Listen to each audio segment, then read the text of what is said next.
ont réussi un taux de recouvrement plus que satisfaisant. Et que les avocats qui en avaient eu accès, en avaient eu accès.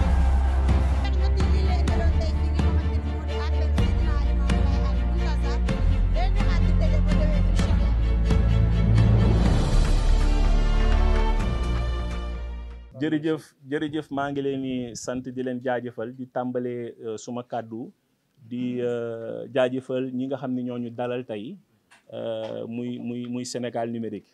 maa ngi tudd Lord Aladjimane di président comité national de promotion du e-sport nga xamante ni moom moo taxawee lépp loo xam ni moom la ñuy wax e-sport e-sport nag bu ngeen ko déggee mooy sport électronique maanaam sport boo xam ni dafa lëkkaloo ak xarale yu bees yi loolu la ñuy wax e-sport bu ngeen ko bëggee xam ci lu gën a yomba nag moom mooy jeu vidéo mooy li ngeen gis xale yi di jouer ci kër gi waaye nag léegi dafa dem ba nga xam ne léegi dafa am compétition te bu demee nag ba nekk compétition day génn ci jeu vidéo daal di tudd sport électronique donc loolu moom mooy e-sport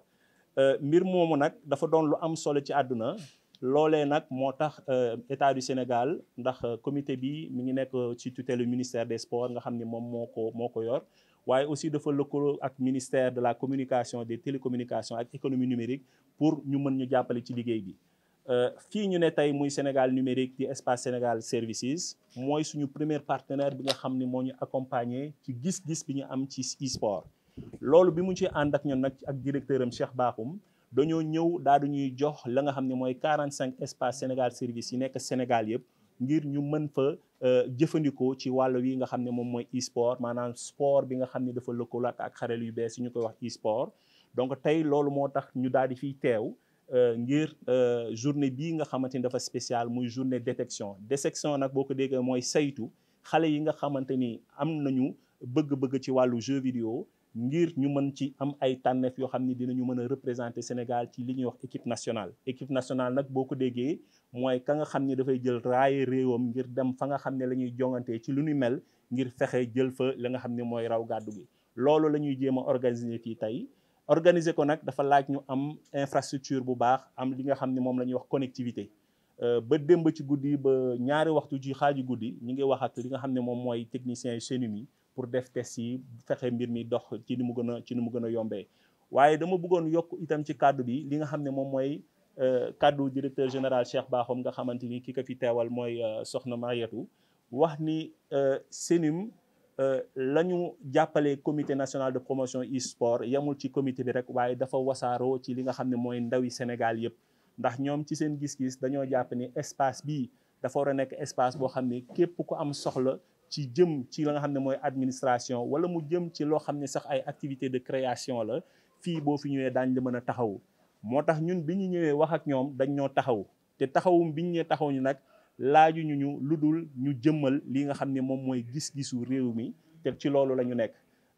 Moustapha Kane bi nga xamante ni moom mooy directeur espace Sénégal wax na ko moom itam di dëggal li nga xamante ni ñoom loolu la ñu nangul ci 45 espaces yi bërki démb ñu ngi woon Kaffrine pour liggéey foofu ak ñoom bii mooy deuxième fois ñu liggéey ak Sénégal numérique ci espace bi te ci lu yàggul dara dinañ aussi am yeneen activité loolu bokk na ci lii tax aussi may wax ci kàddu comité national de promotion du e-sport nga xam ne moom mooy fédération bi ñu dénk wàllu e-sport ne ñun suñu liggéey bi ñu dénk moom mooy jëmmal fexe Sénégal fépp foo xam ne mën na fa taxawal réewu Sénégal gàddu drapeau bi ngir jëmmal Sénégal ci loolee nga xam ne dafa xew ci àdduna ndax bu ñuy wax jeu vidéo ci xale yi ñu ci bëri dañuy jàpp ne po la waaye tey dem nañu ba jeu vidéo nekk loo xamante ni ci àdduna moo ëpp koom boo jëlee musique ak cinéma nga boole leen ëpp na leen doole ñetti yoon boo xoolee ci wàllu koom ci 2022 jeu vidéo ak e-sport def nañ ci àdduna bi lu toll ci 207 milliards de dollars te boo xoolee ci wàllu nit jeu vidéo mi ngi def 2 ak e-sport mi ngi def 2,7 milliards de pratiquants jàpp nañu sax ni fii ak 2030 mooy ëpp doole football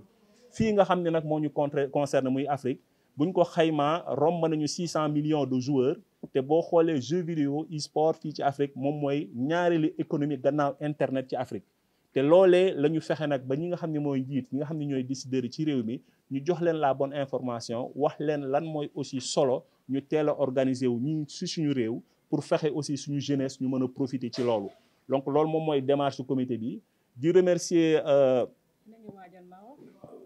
ñu ngi waajal Maroc waaye di remercier ministère des sports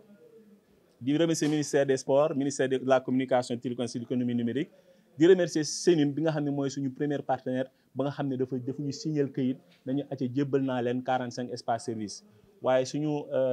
partenaire bi topp ci Sénim mooy la presse sénégalaise. parce que yéen ñi fi ñëw laata ngeen fiy ñëw jàppale ngeen ñu ci li nga xam ne mooy wasaare li nga xam ne mooy xibaar bi tax nit ñi mën a xam li ñuy def lu mu doon. donc yéen itam suñuy partenaire ngeen te liggéey bii ñu nekk di def dafa nekk liggéey boo xam ne fépp foo dem ci Afrique ku ci nekk daf cee bëgg a am wàll. donc bu ngeen ñu jàppalee ci liggéey bi mooy jàppale ngeen Sénégal ci positionnement am ci sous-régional bi ñu mën a xam ci discipline bi Sénégal fan la ci toll. loolu tamit ñu ngi leen ciy remercier di leen ñaax ci lu ngeen ci jàppale rek du doy waaye li ngeen ci jot a def alhamdulilah. ci li may jeexalee mooy ci wàllu compétition Sénégal équipe bi muy taxawal muy équipe nationale comme que dafa bokk ci li ñuy wax Global e-sport Federation nga xam ne moom mooy fédération mondiale bi ngànk li nga xam ne wàllu e-sport mu am lu ëpp ci 187 pays téeméeri dëkk ak lu ci topp Sénégal bokk ci depuis 2021 dafay tax léegi ñuy dem ci compétition yooyu donc war nañu dem Riyad au mois de décembre. donc qualification régionale yi maanaam qualification au niveau africain nga xam ni fukki dëkk ak ñaar retenir nañ leen pour ñu def ko Sénégal bokk ci dinañ ko commencer def au mois de septembre. donc équipe nationale yi ñuy taxawal dañuy def d'abord qualification régionale yi après bu ñu génnee ci qualification régionale yi mën a dem Riyad. am na beneen compétition boo xam ne aussi def nañ ko muy IFIBA ndax xam ngeen FIBA muy équipe basket ci terrain waaye léegi dafa am IFIBA mooy FIBA ba nga xam ni dafa lëkkaloog xarale yi. donc loolee Sénégal léegi daf ci lu njëkk bokk te ñu ngi ci bokk ci aussi jàppale wu fédération sénégalaise de basketball ndax ñoom ñoo yor discipline boobu di remercier son président. day doon aussi lu njëkk équipe nationale Sénégal bi ngeen xam muy basket chaque jour léegi dañ koy def ci biir jeu vidéo bi nga xam ne mooy NBA 2K ak maillot yeeg yëpp bu ko defee équipe nationale équipe boobu lay jouer ci biir gameplay bi maanaam biir jeu bi te loolu day tax ñu am visibilité ci communauté gaming ak e-sport ci àdduna bi yëpp. donc loolu ay avantages yoo xam ne lu am solo la ci suñu sport ci promouvoir li nga xam ne tamit moom mooy Sénégal. ci li may jeexalee daanale ko rek mooy Sénégal services lañ ñu waxoon def nañ ñu ko ndax ba ñu nee 45 espaces yi jox nañ ko pour e-sport ñu bëri dañ ne ma waaw loolu nu mu mënee nekk. tàmbali nañu Kaffrine tey ñi ngi Colobane ñi ngi waajal yeneen. te lépp loo xam ne war nañ ko def fii ba Malem Hodar fii ba Kaffrine fii ba Kaolack fii ba Koumpentoum nga xam ne am na ay Sénégal services dinañ fexe dem foofu pour que jeunes yi nekk foofu ñu andil leen PlayStation 5 yi ak console yi ak contenu bi ñoom itam ñu jàmmarloog ndaw yi nekk ci àdduna yëpp parce que dañoo bëgg ndaw yi nekk ci àdduna bi di seetaan ci ñuy ndaw Sénégal bëggatuñu ndaw yi Sénégal yi rek di seetaan ndaw yi nekk fële ndax ndaw yi Sénégal yi ñoom itam dañoo bokk ci tabax àdduna bi te dafa jot aussi ñu teg leen foo xam ne dañuy jàmmarloog ndaw ñoo ne au même pied d'égalité ci wàllu technologie ak ci wàllu activité. donc loolu laa bëggoon jeexalee di remercier kilifa yi nga xam ne ñoom ñoo ñu yilif ci wàllu wi di leen remercier ci seen teewaay ak ñi nga xam ne tamit jëmmal nañu bis bi yëpp yàlla na yàlla barkeel leen fay la jërëjëf.